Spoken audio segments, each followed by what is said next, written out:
Et salut les joueurs de tennis et bienvenue dans cette nouvelle vidéo. Nous sommes le 19 décembre et voici le secret numéro 18 du mental. Avant, s'il vous plaît, n'oubliez pas d'aller vous abonner à la chaîne YouTube. C'est parti. Le secret numéro 18, c'est se donner le droit à l'erreur. Et en fait, je pense que c'est peut-être la qualité mentale la plus importante au tennis.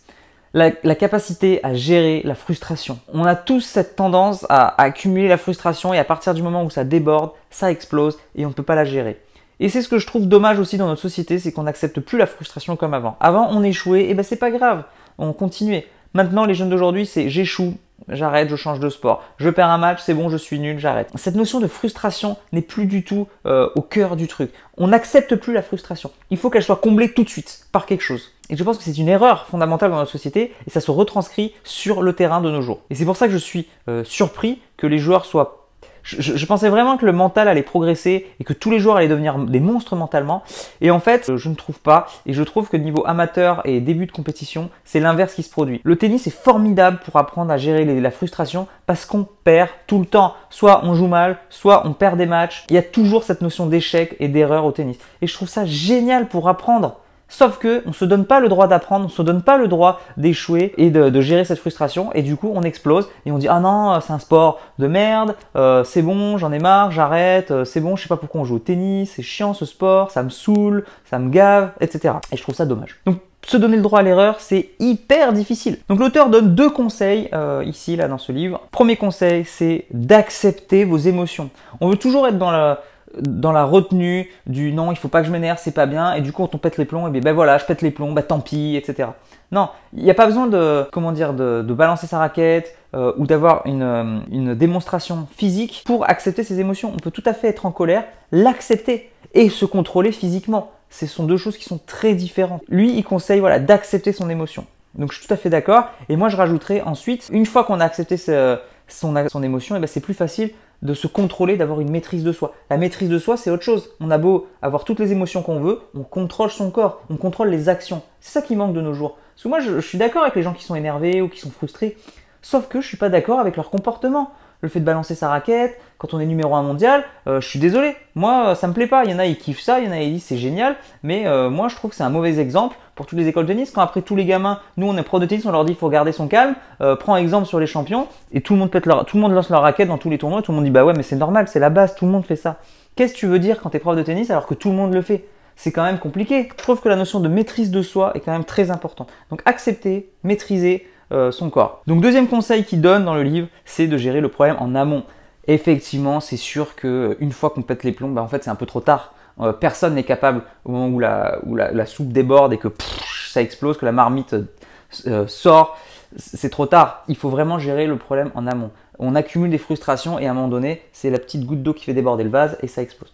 Donc le fait de travailler en amont, de gérer au quotidien cette frustration, c'est ça le plus dur, c'est ça que personne fait. Tout le monde dit, bah oui, une fois que je serai en match, j'apprendrai à gérer mes émotions, à être maître de moi-même. Sauf que non, parce que dans le match, les émotions prennent le dessus et c'est beaucoup trop fort pour nous. L'environnement est surpuissant. Donc c'est pour ça qu'il faut s'entraîner au quotidien et ce sont des tâches un peu ingrates qu'on ne fait pas ou qu'on néglige de faire. Et c'est pourtant la base. C'est comme tout, c'est un truc qu'on fait tous les jours. Et bien au bout d'un moment, ça va payer. L'eau qui érode les pierres, c'est pareil. Si on met trop d'eau d'un coup, la pierre elle se casse. Alors que si on le fait petit à petit sur des milliers d'années, et ben la pierre elle peut effectivement se former. C'est pareil pour les statues. Attention, au début on fait les grandes formes, puis après on fait petit à petit. On lisse un petit peu. On va pas trop vite d'un coup. Ben là c'est pareil. Donc en fait, pour gérer la frustration, il faut comprendre de quoi on parle. La frustration, c'est quand on croit qu'on doit obtenir quelque chose et que finalement on ne l'obtient pas. C'est pas j'espère obtenir un truc, c'est non, je dois l'obtenir. C'est ça, c'est ça la normalité. Finalement, je l'obtiens pas. C'est comme si on m'enlevait quelque chose que je pensais qui était acquis.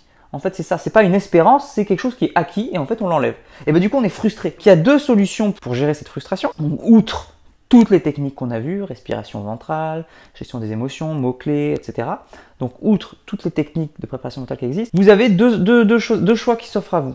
Soit vous diminuez votre ambition, parce que votre ambition était trop haute par rapport à la réalité, en fait, tout simplement. Donc vous allez diminuer vos ambitions. L'avantage de ça, c'est que vous serez beaucoup moins déçu, vous avez beaucoup moins d'attentes. Vous ne dites pas, tiens, je vais gagner, je vais avoir ce classement, je vais faire ceci. Non, vous vous attendez à rien. Donc du coup, ça va, vous êtes bien. Attention à ça, le problème c'est qu'il y a deux petits problèmes. C'est que déjà, ça risque de baisser votre motivation parce que c'est notre ambition qui nous fait toujours pousser, toujours aller plus loin.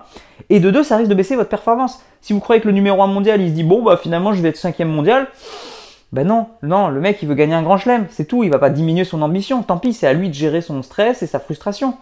Donc soit vous baissez votre ambition, ou soit au contraire, vous êtes capable d'accepter que les choses ne se font pas toujours dans votre sens. Et c'est ça le plus dur, c'est ça qu'il faut travailler au quotidien. Donc on reste ambitieux, mais on a la capacité voilà, d'accepter, de lâcher prise. Et bien sûr, se donner le droit à l'erreur, ben, ça veut aussi dire qu'on accepte que quand on perd, eh ben, c'est pas la fin du monde.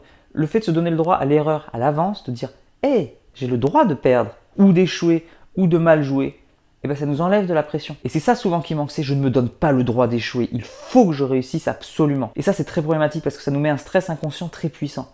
Donc se donner le droit à l'erreur, voilà, c'est accepter que l'on puisse échouer. Donc mettez votre ego de côté et voilà, envisagez-le. Pas dans le sens je risque de le faire, c'est non, dans le sens il y a la possibilité et c'est bon, je suis ok avec ça. Et moi je dis toujours, hein, un match de tennis, il faut accepter les règles. Si on n'accepte pas les règles, on joue pas. Et les règles c'est quoi? C'est qu'il y a un vainqueur et un perdant. Donc, il faut accepter d'être vainqueur, il faut accepter d'être perdant. C'est les deux faces d'une même pièce. Donc, acceptez-le. Allez, pour terminer, je vous fais une petite citation. Donc, il conclut par « Le mental, c'est avant tout une question d'état d'esprit. Ne commettez pas l'erreur de ne pas vous donner le droit à l'erreur. » Donc voilà, c'est tout pour cette vidéo. N'hésitez pas, si jamais vous voulez aller voir la BD qui va avec, hein, donc pour chaque texte, il y a une BD. Donc pour aller voir la BD, n'hésitez pas, je vous ai mis le livre dans la description. Moi, je vous dis à demain pour la prochaine vidéo. En attendant, n'oubliez pas, allez jouer au tennis, progressez et surtout, faites-vous plaisir. Ciao. Bon, et oublie pas, surtout, tu ne t'énerves pas, tu ne dois pas t'énerver. Reste calme. Allez, okay. C'est parti. Okay. Tiens, allez. Tiens, chier. Putain, ça m'énerve de m'énerver, bordel! Allez, bon, oublie pas, hein, reste calme. Hein, il faut pas que tu t'énerves, il faut que tu restes calme dans ton match. Allez, ne t'énerve pas, surtout ne t'énerve pas, retiens ce mot-clé. Allez, vas-y, on y croit. Allez, je m'énerve pas, Allez, reste calme, je m'énerve pas. Allez, t'énerve pas, Tiens, t'énerve pas, merde, t'énerve pas!